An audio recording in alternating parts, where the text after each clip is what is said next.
बिस्मिल्लाहिर्रहमानिर्रहीम। Hello everyone. अगर आपके पाँव में जलन होती है, बर्निंग होती है, ख़ारिश होती है, इचिंग होती है, या आपके हाथों में से आग निकलती है, सेक निकलता है, या ये हाथ आपके गर्म रहते हैं, या आपके पाँव में से सेक निकलता है, जलन होती है, या आपके पाँव गर्म रहते हैं, तो ये आज की वीडियो आपके लिए है। बेसिकली पाँव का गर्म रहना, पाँव के नीचे ख़ारिश होना, पाँव के नीचे जलन होना, पाँव के नीचे आग जलते हुए नज़र होना, या पाँव के नीचे आपको कीड़ियाँ चलती हुई महसूस होना, या आपको पाँव के या हाथों के अंदर आपको ये फील हो कि मेरे हाथों की जो फिंगर हैं फ्रंट साइड या बैक साइड, इसी तरह पाँव का नीचे वाला जो हिस्सा है या मेरे तलवे जो हैं इनमें आग लगी हुई है, इनमें मिर्चें लगी हुई हैं, तो इसकी मल्टीपल काजेज़ होती हैं। लेकिन 4 ऐसी मेजर रीज़न जो होती हैं वो हम आपके सामने डिस्कस करेंगे। फर्स्ट ऑफ ऑल तो आपने अपनी बॉडी में कोलेस्ट्रॉल का लेवल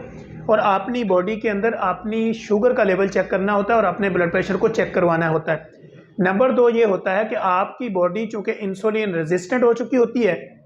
तो वो आपको साइन दे रही होती है कि आपकी बॉडी इंसुलिन रेजिस्टेंट है, तो लिहाजा आप अपनी बॉडी के अंदर जितने भी वाइट पॉइजन है, जिसमें वाइट किस्म का आटा है, शुगर है, चीनी है, या इस तरह की जितनी भी चीज़ें हैं, चावल वगैरह, उनकी मकदार को कम करें और अपनी बॉडी को फिजिकल एंगेज करें। ये आपकी बॉडी आपको साइन देती है, तब जाके आपके हाथ पाँव में जलन होती है, बर्निंग होती है, साड़ पड़ता है, मिर्चें लगती हैं या कीड़ियाँ चलती हैं। इसके अलावा अगर आपको कोई हार्ट का इशू है, आपको गुर्दों का कोई मसला है, तो भी आपकी बॉडी ये आपको साइन देती है। और इसी तरह जब आपका वेट बढ़ जाता है तो आपकी बॉडी के अंदर कोलेस्ट्रॉल का लेवल बढ़ जाता है और आपकी ब्लड सर्कुलेशन में मसाइल आते हैं, तो भी आपकी बॉडी ये आपको साइन देती है। और चौथी जो वजह होती है वो ये होती है कि चूँकि जो आपके हाथ हैं और पाँव हैं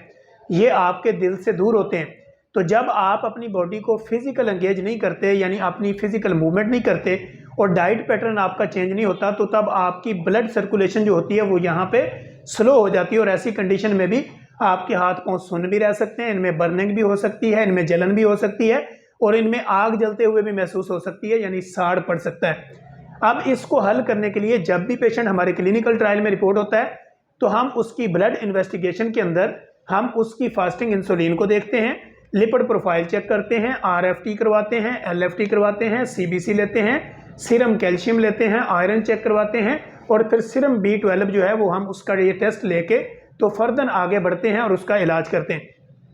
होम रेमेडी के तौर पे अगर आपको ऐसा महसूस होता है तो आप अपनी डाइट के अंदर से चावल, चीनी, इसकी मकदार को कम कर दीजिए और फिजिकल अपनी बॉडी को एंगेज कीजिए। अपनी बॉडी के अंदर फाइबर का इस्तेमाल बढ़ा दें, जिसमें सब्जियां और फ्रूट का इस्तेमाल करें, तो ये मसाइल आपके हल हो सकते हैं। किसी भी तरह का कोई इशू हो तो आप बायो में दिए गए हमारे कॉन्टैक्ट के साथ हमारे साथ कॉन्टैक्ट करें। Thank you so much.